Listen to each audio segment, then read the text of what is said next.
there is one experience that every human shares, of every language and culture, the experience of birth. Our recollections of birth are hazy at best. They have the feel and aura, not so much of memories as of mystical transfigurations. It would be astonishing if this profound early experience did not influence our myths and religions, our philosophy, and our science. The birth of a child evokes the mystery of other origins, the beginnings and ends of worlds, infinity and eternity. How did the universe arise? What was around before that? Might there have been no beginning? Could the universe be infinitely old? Are there boundaries to the cosmos? The current scientific story of the origin of the universe begins with an explosion which made space itself expand. About 15 billion years ago, all the matter and energy that today make up the observable universe were concentrated into a space smaller than the head of a pin. The cosmos blew apart in one inconceivably colossal explosion, the Big Bang. And the stuff of the universe, together with the fabric of space itself, began expanding in all directions as they do today. We can visualize this process with a three-dimensional grid attached to the expanding fabric of space. The early cosmos was everywhere white hot. But as time passed, the radiation expanded and cooled, and in ordinary visible light, space became dark as it is today. But then little pockets of gas began to grow. Tendrils of gossamer clouds formed, colonies of great lumbering, slowly spinning things, steadily brightening, each a kind of beast composed of 100 billion shining points.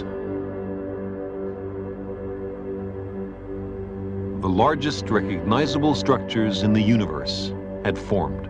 We see them today. We ourselves inhabit some lost corner of one. We call them the galaxies. We inhabit a universe of galaxies. There are unstructured blobs, the irregular galaxies, globular or elliptical galaxies, and the graceful blue arms of spiral galaxies. We've been investigating the galaxies, their origins, evolution, and motions for less than a century. These studies extend our understanding to the farthest reaches of the universe. Our ship of the imagination carries us to that ultimate frontier. We view the cosmos on the grandest of scales. The majesty of the galaxies is revealed by science. There are many different ways in which stars are arrayed into galaxies. When, by chance, the face of a spiral galaxy is turned towards us, we see the spiral arms made luminous by billions of stars. When, in other cases, the edge of a galaxy is towards us, we see the central lanes of gas and dust from which the stars are forming.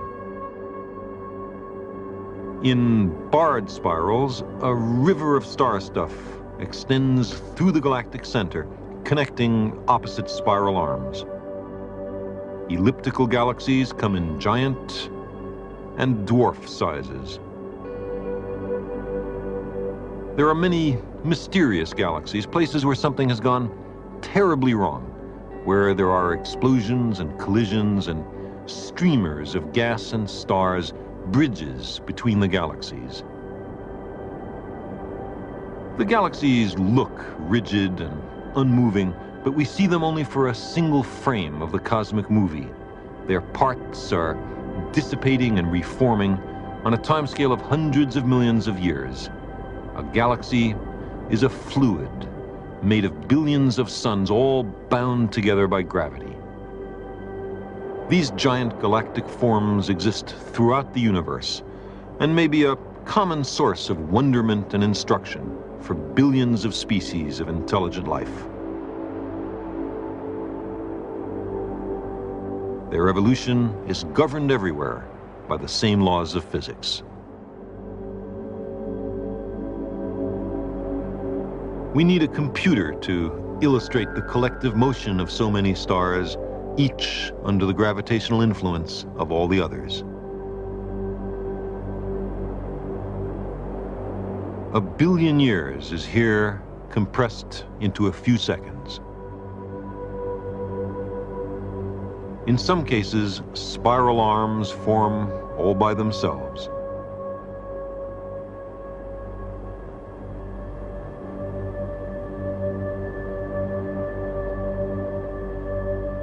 In other cases, the close gravitational encounter of two galaxies will draw out spiral arms.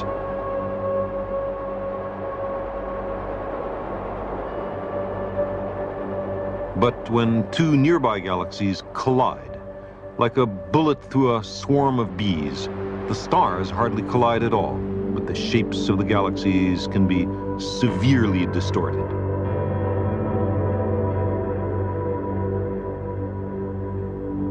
A direct collision of two galaxies can last 100 million years and spill the constituent stars careening through intergalactic space. When a dense, compact galaxy runs into a larger one face-on, it can produce one of the loveliest of the rare irregulars, a ring galaxy.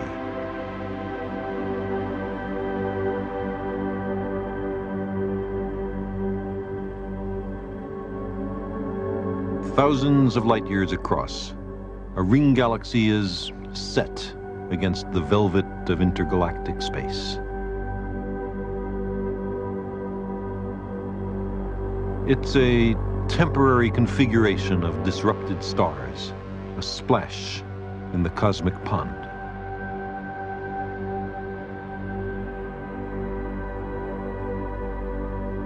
Galaxies sometimes blow themselves up. The quasars, probably billions of light years away, may be the colossal explosions of young galaxies. But we're not sure. Quasars are a mystery still.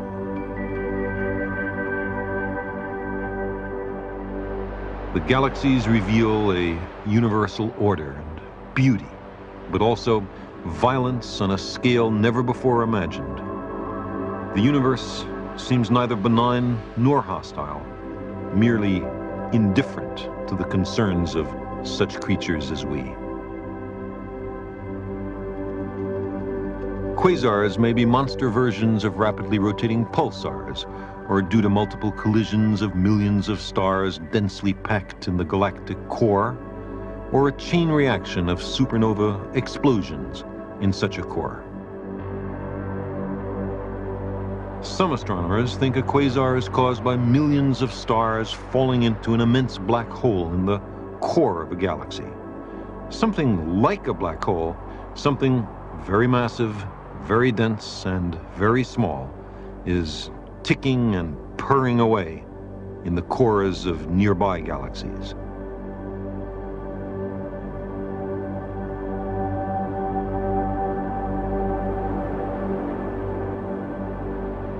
Even a well-behaved galaxy like the Milky Way has its stirrings and its dances. The stars of the Milky Way move with systematic grace. The sun takes 250 million years to go once around the core. The outer provinces of the galaxy revolve more slowly than the inner regions. As a result, gas and dust pile up in spiral patterns. These places of greater density are where young, hot, bright stars form, the stars which outline the spiral arms. These hot stars shine for only 10 million years or so, and then blow up. But as the stars which outline a spiral arm burn out, new young stars are formed from the debris just behind them, and the spiral pattern persists. The sun, marked here with a circle, has been in and out of spiral arms often in the 20 times it has gone around the Milky Way. In this epoch, we live at the edge of a spiral arm.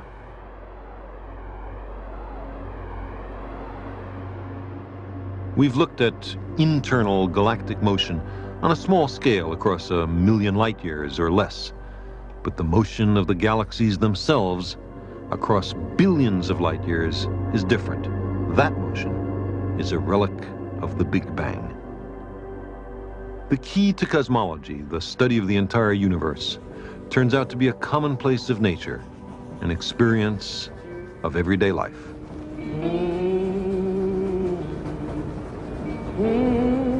Imagine a moving object sending out waves. It could be light waves, it could be sound waves, it could be any kind of wave.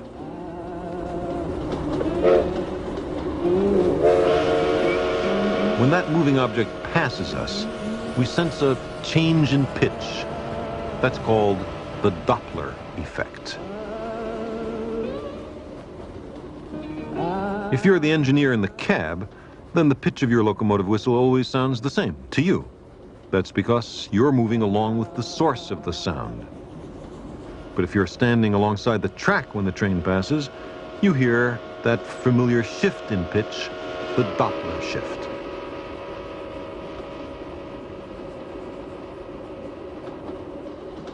The reason this happens is easy to understand once you visualize the waves. A stationary train sends out sound waves in perfect circles like the ripples on a pond. Let's start the train again.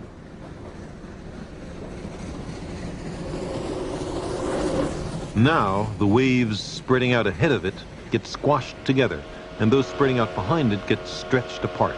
The compressed waves have a higher frequency or pitch than the stretched out waves. The same thing is true for light waves. Color is to light precisely what pitch is to sound. Compressed light waves are made bluer, they're blue shifted. Stretched out light waves are made redder, they're red shifted. At the speed of a train, you can sense the change of pitch for sound, but not for light. The train is traveling about 1 million times too slow for that.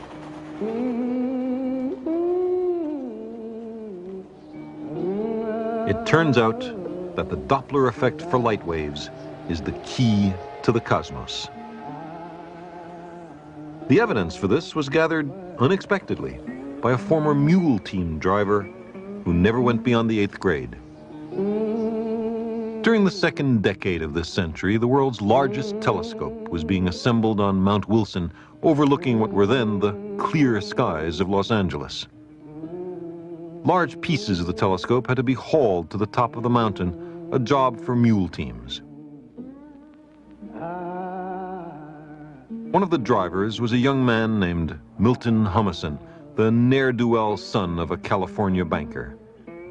But he was bright and naturally curious about the equipment he had carted up Mount Wilson, and after the telescope was completed in 1917, he managed to stay on here as janitor and electrician. One evening, so the story goes, the observatory's night assistant was ill and Humison was asked to fill in.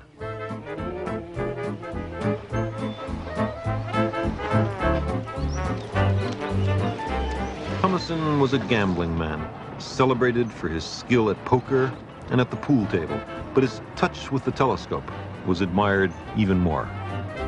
He discovered he had a natural talent for using astronomical instruments. He became the virtuoso of the 100-inch telescope.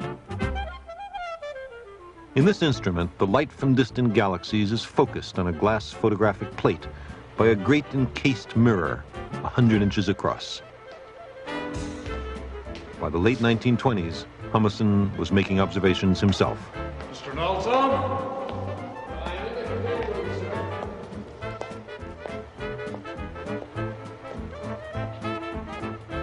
Humison, by now, had his own night assistant to help him with the observations. Afternoon, Mr. Nelson. Good afternoon, Mr. Humison. We'll start at 6. I'll be making a spectrogram at the Cassegrain focus. Yes, sir. The telescope must be able to point with high accuracy to a designated region of the sky and to keep on pointing there. A machine weighing about 75 tons, as massive as a locomotive, must move with a precision greater than that of the finest pocket watch. Everything must be checked thoroughly.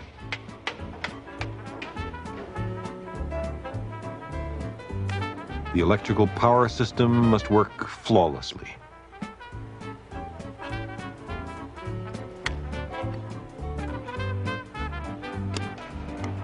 Hours before observations are to begin, the dome is opened to allow the temperature inside and outside to be equalized.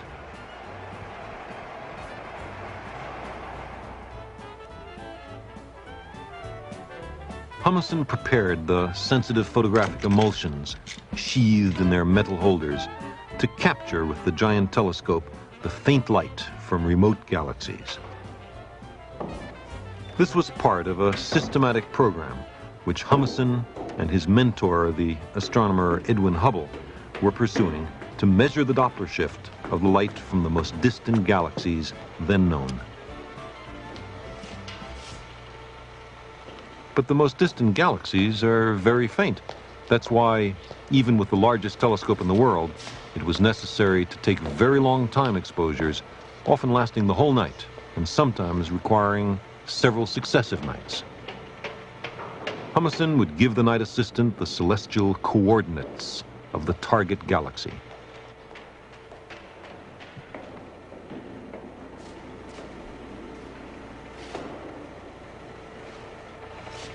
Through the long, cold night, he would have to make fine adjustments so the telescope would precisely track the target galaxy.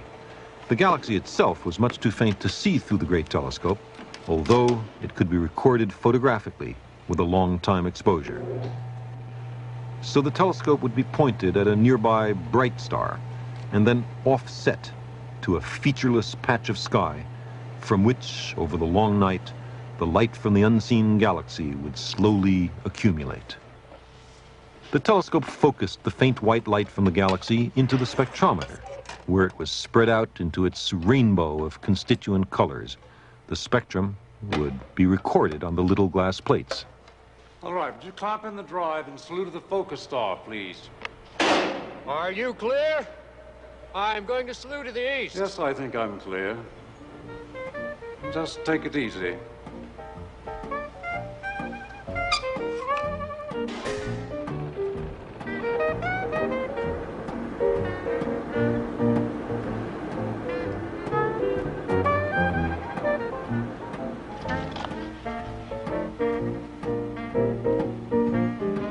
All right, I have it.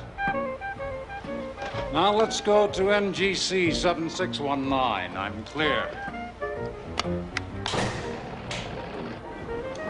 Going to do a 10-hour exposure.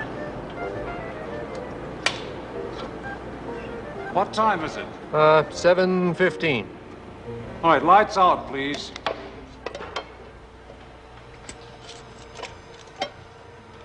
Dark slide is open.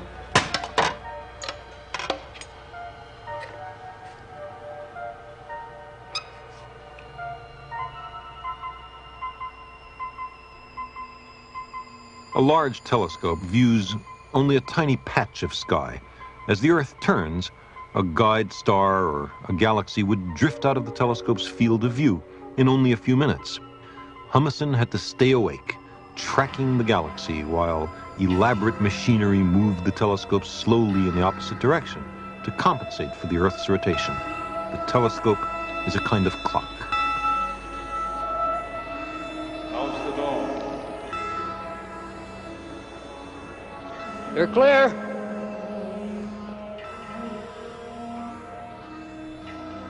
This work was difficult, routine, tedious. But although they didn't yet know it, Hubble and Humason were meticulously accumulating the evidence for the Big Bang. They had found that the more distant the galaxy, the more its spectrum of colors was shifted to the red. All right, clear the telescope. I'm coming down now. If this redshift were due to the Doppler effect, the distant galaxies must be running away from us. At the end of his vigil, Humason would retrieve the tiny galactic spectrum and carefully carry it down to be developed.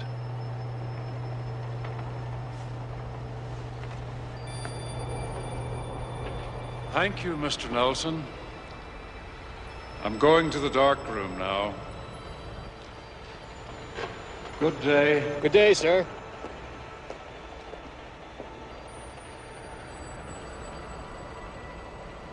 Humason found a redshift in almost every galaxy he examined, like the Doppler shift in the sound of a receding locomotive.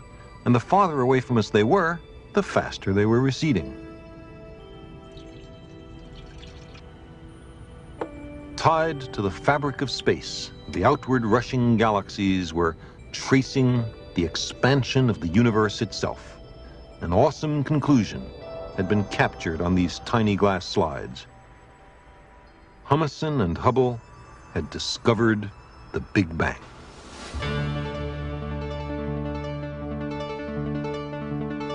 At top and bottom are calibration lines that Humason had earlier photographed.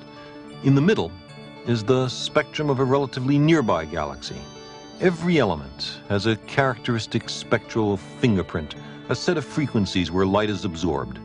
Prominent here are two dark lines in the violet due to calcium in the atmospheres of the hundreds of billions of stars that constitute this galaxy. Nearby galaxies show very little Doppler shift. But when he recorded the spectrum of a fainter and more distant galaxy, he found the same telltale pair of lines, but shifted farther right toward the red. And when he examined a remote galaxy 4 billion light years away, he found that the lines were redshifted even more.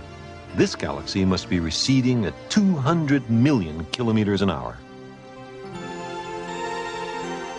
The painstaking observations of Milton Humason, astronomer and former mule team driver, established the expansion of the universe.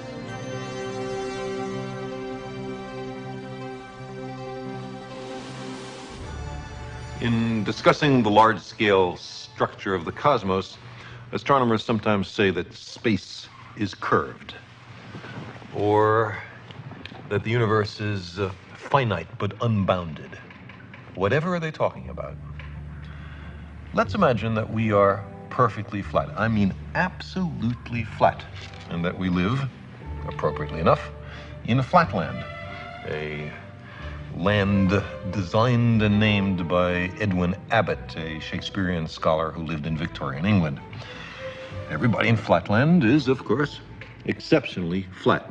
We have squares, circles, triangles, and we all scurry about, and we can go into our houses and do our flat business.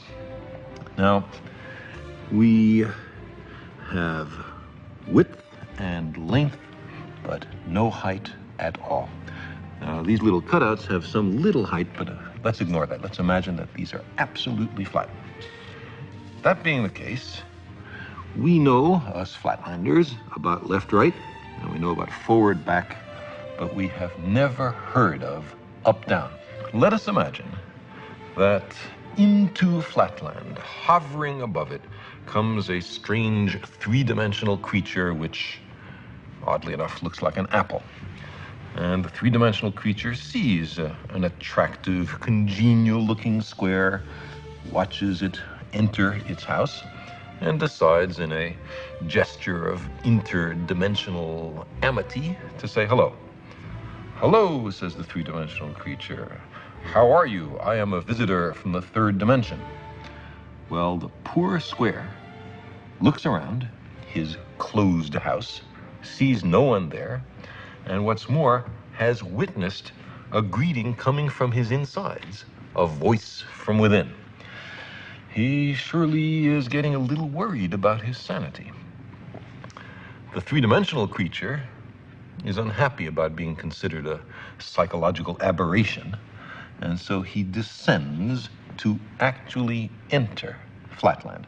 Now, a three-dimensional creature exists in flatland only partially. Only a plane, a cross-section through him can be seen. So when the three-dimensional creature first reaches flatland, it's only the points of contact which can be seen, and we'll represent that by stamping the apple in this ink pad and placing that image in flatland. And as the apple were to descend through, slither by flatland, we would progressively see higher and higher slices, which we can represent by cutting the apple. So the square, as time goes on, sees a set of objects mysteriously appear from nowhere and inside a closed room and change their shape dramatically. His only conclusion could be that he's gone bonkers. Well, the apple might be a little annoyed at this conclusion, and so, not such a friendly gesture from dimension to dimension, makes a contact with the square from below and sends our flat creature fluttering and spinning above flatland.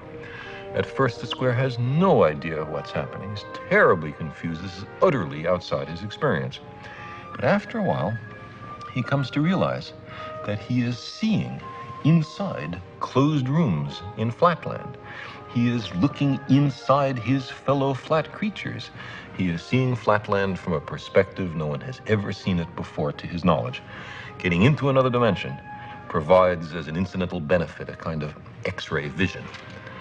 Now our flat creature slowly descends to the surface, and his friends rush up to see him. From their point of view, he has mysteriously appeared from nowhere. He hasn't walked from somewhere else. He's come from some other place. They say, "For heaven's sake, what's happened to you?" And the poor square has to say, "Well, I was in some other mystic dimension called up." And they will pat him on his side and comfort him, or else they'll ask, "Well, show us, where is that third dimension? Point to it." And the poor square will be unable to comply. But maybe more interesting is the other direction in dimensionality. What about the fourth dimension? Now, to approach that, let's consider a cube. We can imagine a cube in the following way. You take a line segment and move it at right angles to itself an equal length. That makes a square. Move that square an equal length at right angles to itself, and you have a cube. Now, this cube, we understand, casts a shadow. And that shadow we recognize. It's, ordinarily drawn in third grade classrooms as two squares with their vertices connected. Now, if we look at the shadow of a three-dimensional object in two dimensions, we see that, in this case, not all the lines appear equal. Not all the angles are right angles. The three-dimensional object has not been perfectly represented in its projection in two dimensions, but that's part of the cost of losing a dimension in the projection. Now, let's take this three-dimensional cube and project it, carry it through a fourth physical dimension. Not that way, not that way, not that way, but at right angles to those three directions. I can't show you what direction that is, but imagine that there is a fourth physical dimension. In that case, we would generate a four-dimensional hypercube, which is also called a tesseract. I cannot show you a tesseract because I and you are trapped in three dimensions. But what I can show you is the shadow in three dimensions of a four-dimensional hypercube or tesseract. This is it. And you can see it's two nested cubes, all the vertices connected by lines.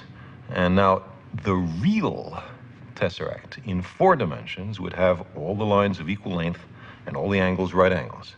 That's not what we see here, but that's the penalty of projection.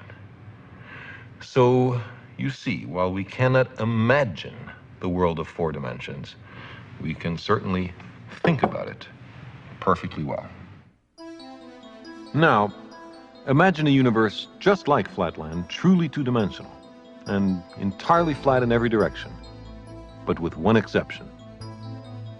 Unbeknownst to the inhabitants, their two-dimensional universe is curved into a third physical dimension, maybe into a sphere, but at any rate, into something entirely outside their experience.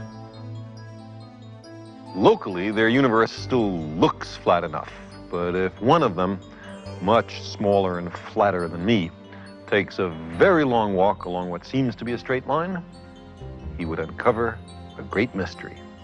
Suppose he marked his starting point here and set off to explore his universe. He never turns around, and he never reaches an edge. He doesn't know that his apparently flat universe is actually curved into an enormous sphere.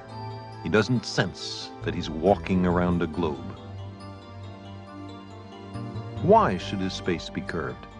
Because there's so much matter in this universe that it gravitationally warps space, closing it back on itself into a sphere. But our flatlander doesn't know this. After a long while, you'll find he somehow returns to his starting point.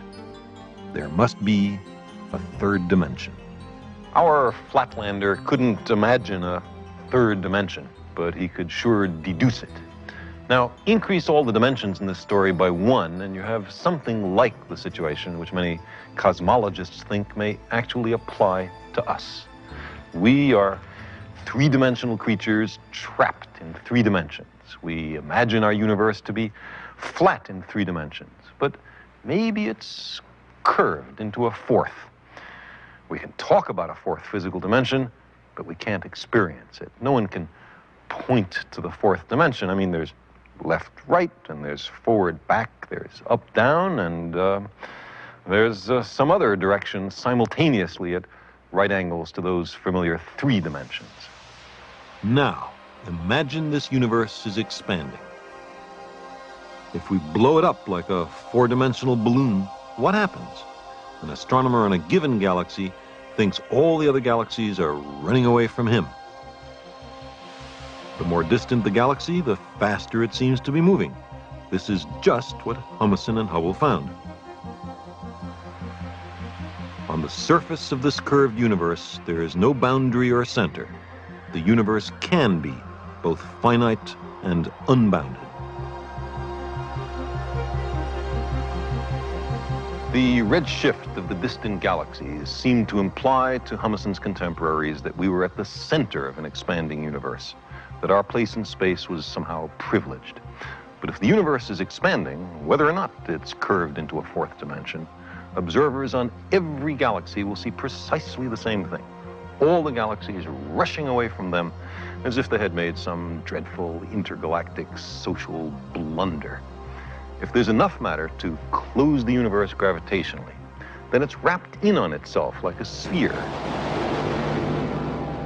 If there isn't enough matter to close the cosmos, then our universe has an open shape, extending forever in all directions. This saddle universe is only one of an infinite number of possible kinds of open universes. Unlike such closed universes as the sphere, open universes have in them an infinite amount of space. If our universe is in fact closed off, then nothing can get out, not matter, not light.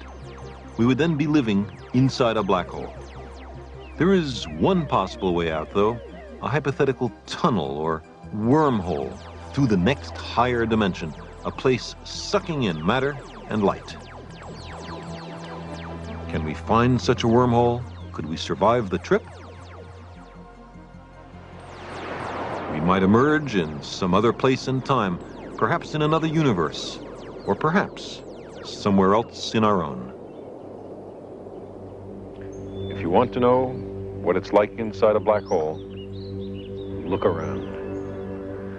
But we don't yet know whether the universe is open or closed. More than that, there are a few astronomers who doubt that the redshift of distant galaxies is due to the Doppler effect, who are skeptical about the expanding universe and the Big Bang. Perhaps our descendants will regard our present ignorance with as much sympathy as we feel to the ancients for not knowing whether the Earth went around the sun. If the general picture, however, of a Big Bang followed by an expanding universe is correct, what happened before that?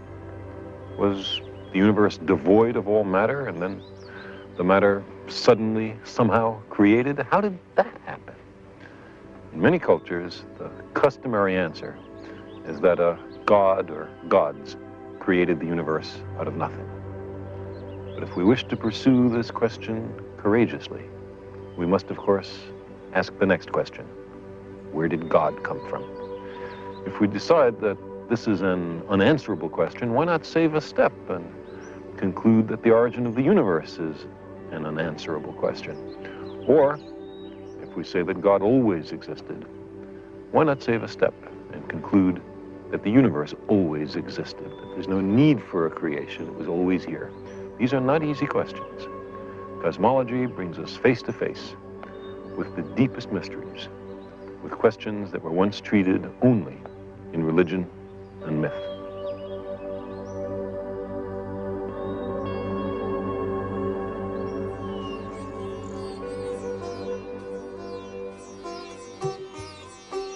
Who knows for certain? Who shall here declare it? Whence was it born? Whence came creation? The gods are later than this world's formation.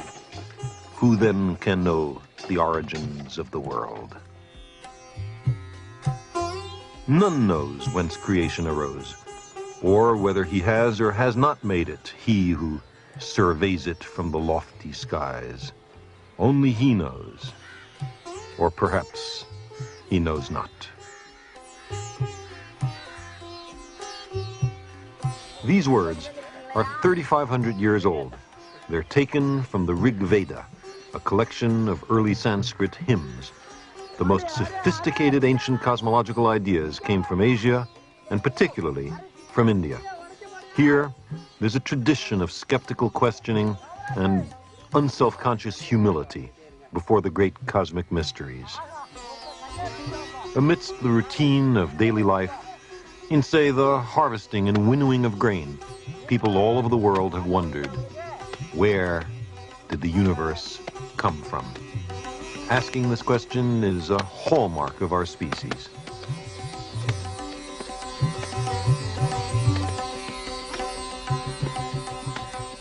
There's a natural tendency to understand the origin of the cosmos in familiar biological terms, the mating of cosmic deities, or the hatching of a cosmic egg, or maybe the intonation of some magic phrase.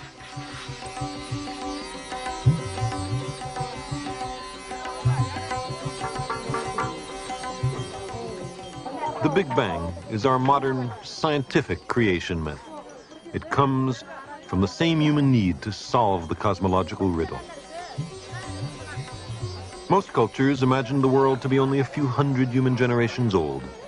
Hardly anyone guessed that the cosmos might be far older, but the ancient Hindus did.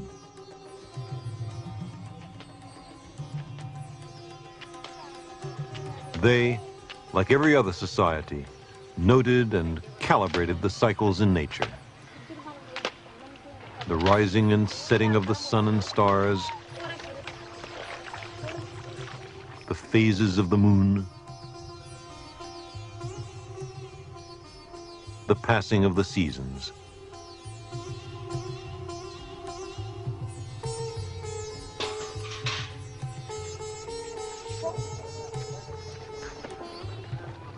All over South India, an age-old ceremony takes place every January, a rejoicing in the generosity of nature in the annual harvesting of the crops. Every January, nature provides the rice to celebrate Pongal. Even the draft animals are given a day off and garlanded with flowers.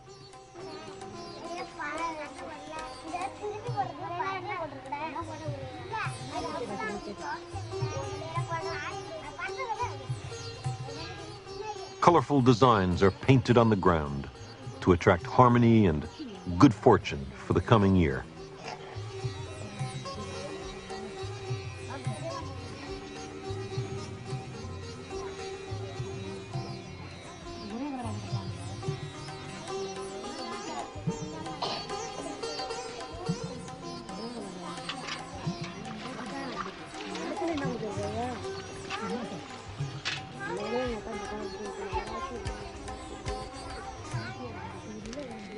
Pongal, a simple porridge, a mixture of rice and sweet milk, symbolizes the harvest, the return of the seasons.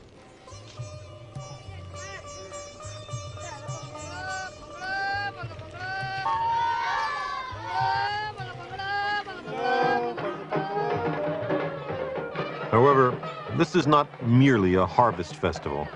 It has ties to an elegant and much deeper cosmological tradition.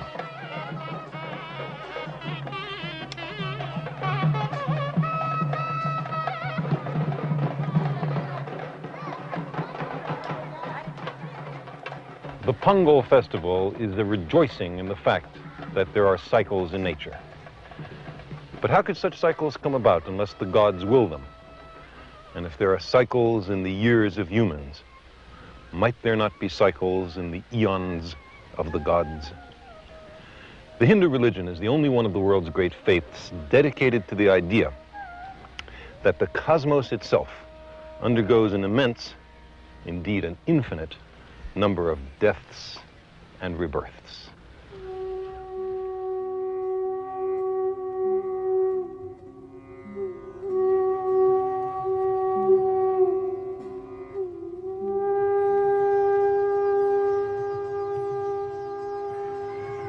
It is the only religion in which the timescales correspond, no doubt by accident, to those of modern scientific cosmology.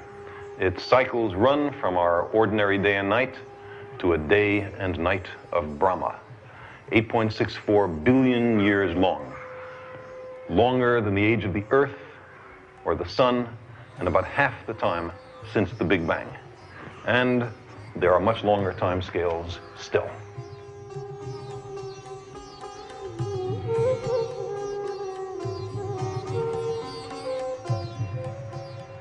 There is the deep and appealing notion that the universe is but the dream of the god, who, after 100 Brahma years, dissolves himself into a dreamless sleep, and the universe dissolves with him, until, after another Brahma century, he stirs, recomposes himself, and begins again to dream the great cosmic lotus dream.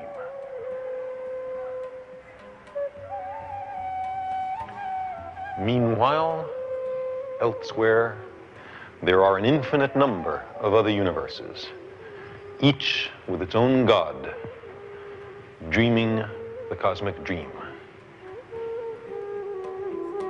These great ideas are tempered by another, perhaps still greater. It is said that men may not be the dreams of the gods, but rather that the gods are the dreams of men.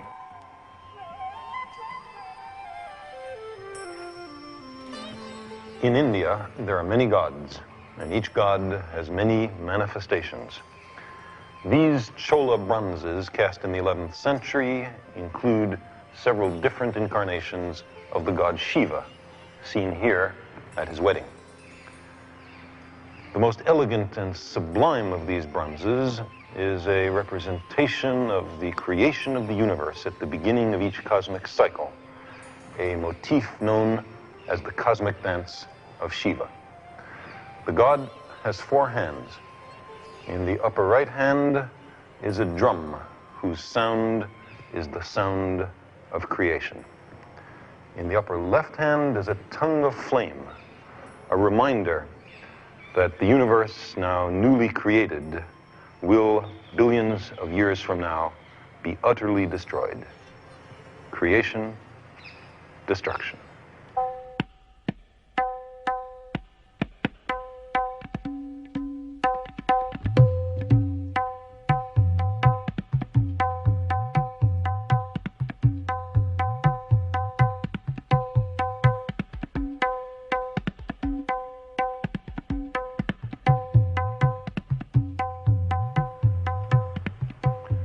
These profound and lovely ideas are central to ancient Hindu beliefs, as exemplified in this Chola temple at Dwarasuram.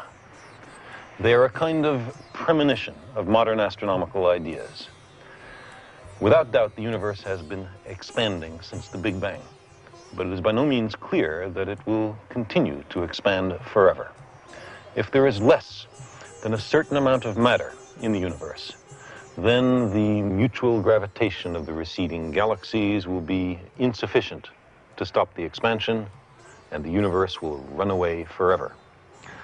But if there is more matter than we can see, hidden away in black holes, say, or in hot but invisible gas between the galaxies, then the universe holds together and partakes of a very Indian succession of cycles, expansion followed by contraction, cosmos upon cosmos, universes without end.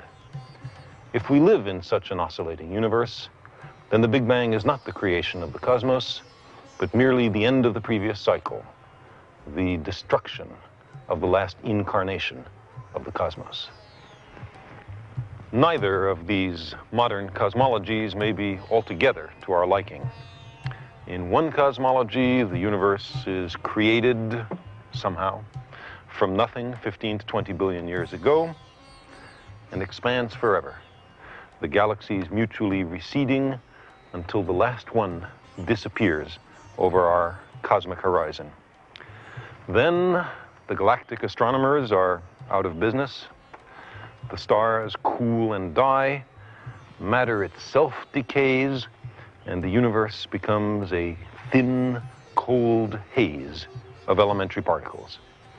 In the other, the oscillating universe, the cosmos has no beginning and no end, and we are in the midst of an infinite cycle of cosmic deaths and rebirths, with no information trickling through the cusps of the oscillation. Nothing of the galaxies, stars, planets, life forms, civilizations evolved in the previous incarnation of the universe trickles through the cusp, flitters past the Big Bang to be known in our universe.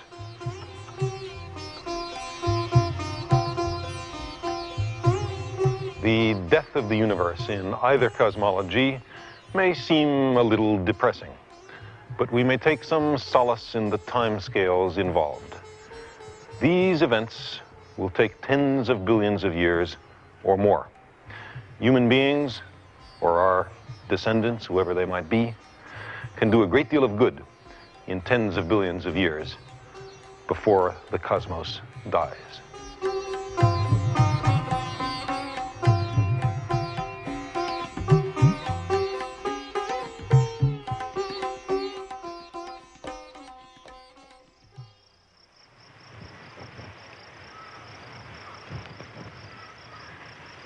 If the universe truly oscillates, if the modern scientific version of the old Hindu cosmology is valid, then still stranger questions arise.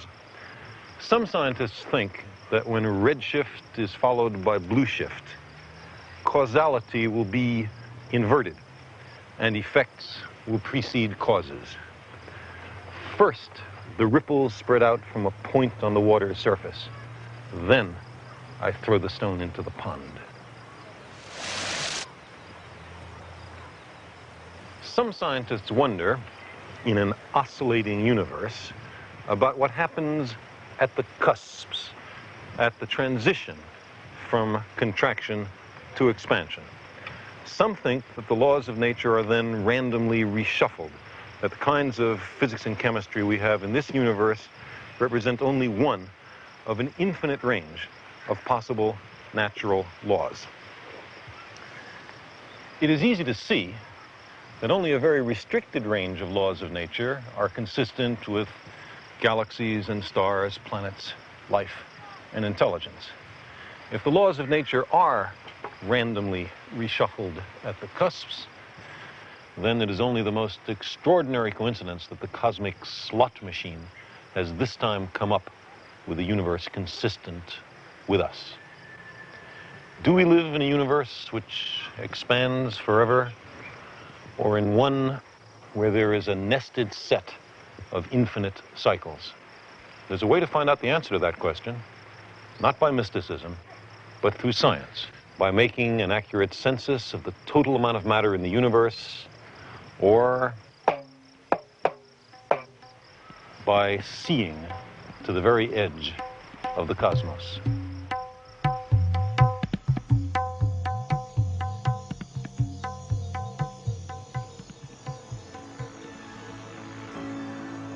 Radio telescopes are able to detect distant quasars billions of light years away, expanding with the fabric of space.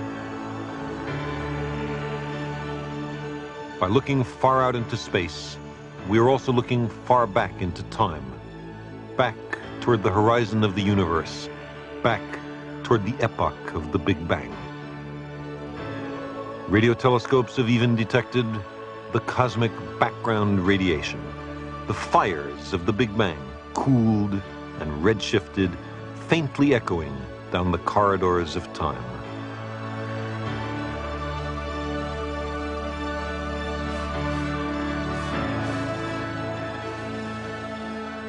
This is the Very Large Array, a collection of 17 separate radio telescopes, all working collectively in a remote region of New Mexico. Modern radio telescopes are exquisitely sensitive. A distant quasar is so faint that its received radiation by some such telescope amounts to maybe a quadrillionth of a watt. In fact, this is a reasonably stunning piece of information. The total amount of energy ever received by all the radio telescopes on the planet Earth is less than the energy of a single snowflake striking the ground. In detecting the cosmic background radiation, in counting quasars, in searching for intelligent signals from space, radio astronomers are dealing with amounts of energy which are barely there at all.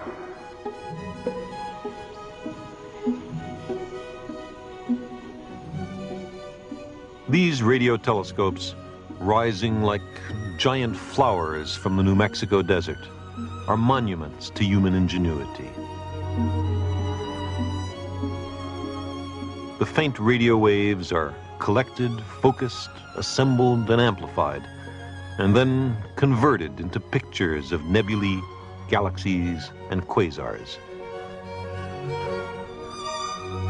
If you had eyes that worked in radio light, they'd probably be bigger than wagon wheels, and this is the universe you'd see. An elliptical galaxy, for example, leaving behind it a long wake glowing in radio waves. Radio waves reveal a universe of quasars, interacting galaxies, titanic explosions.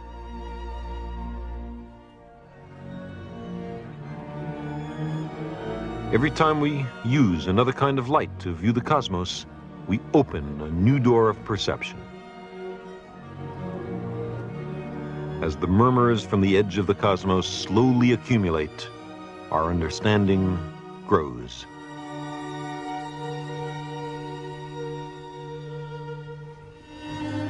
This is an exploration of the ancient and the invisible, a continuing human inquiry into the grand cosmological questions.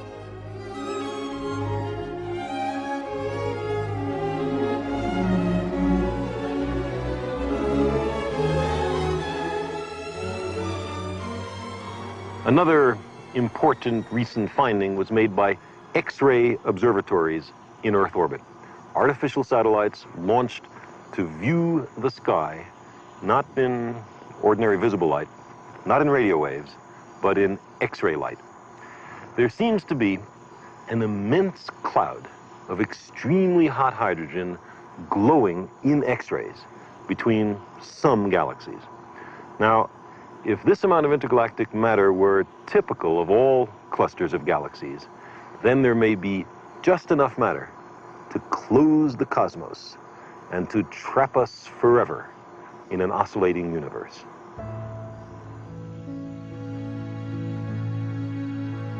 If the cosmos is closed, there's a strange, haunting, evocative possibility, one of the most exquisite conjectures in science or religion. It's entirely undemonstrated, it may never be proved, but it's stirring. Our entire universe, to the furthest galaxy, we are told, is no more than a closed electron in a far grander universe we can never see.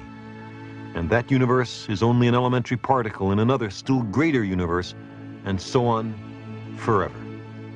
Also, every electron in our universe, it is claimed, is an entire miniature cosmos containing galaxies and stars and life and electrons. Every one of those electrons contains a still smaller universe, an infinite regression, up and down. Every human generation has asked about the origin and fate of the cosmos. Ours is the first generation with a real chance of finding some of the answers. One way or another, we are poised at the edge of forever.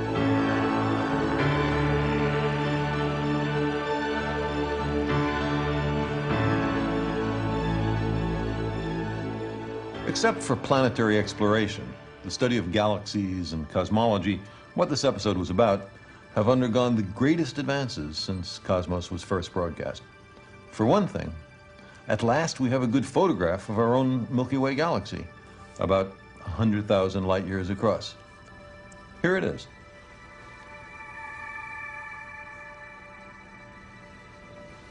It was taken by NASA's COBE satellite. We see it edge on, of course, since we're embedded in the plane of the galaxy. But you don't need a spacecraft to see it. If it's a clear night tonight, why not go out and take a look at the Milky Way? There's also new evidence suggesting that the Milky Way is not so much an ordinary spiral galaxy as a barred spiral, like this. Important work has now been done on mapping how the galaxies are scattered through intergalactic space.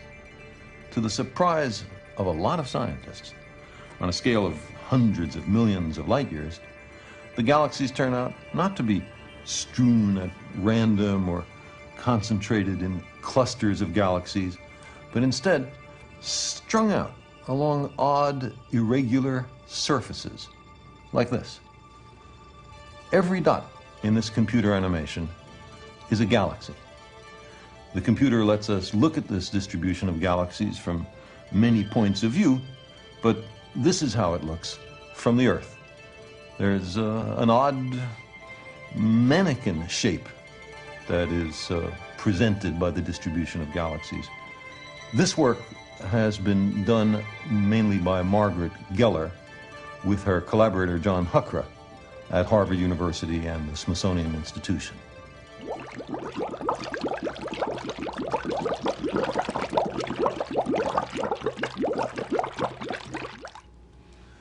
It's a little like soap bubbles in a bathtub or in dishwashing detergent.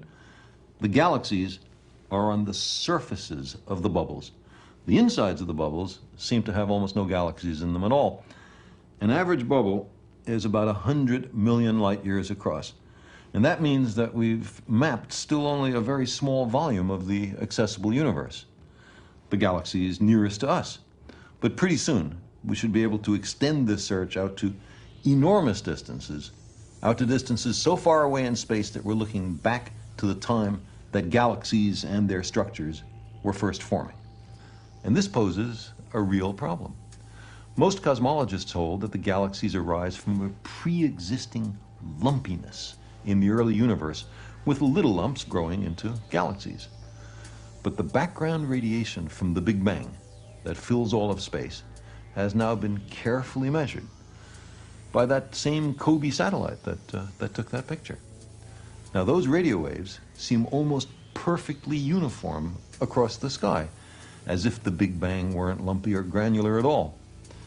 But if the early radiation and matter in the universe weren't lumpy, how could individual galaxies form? How could the bubbles form?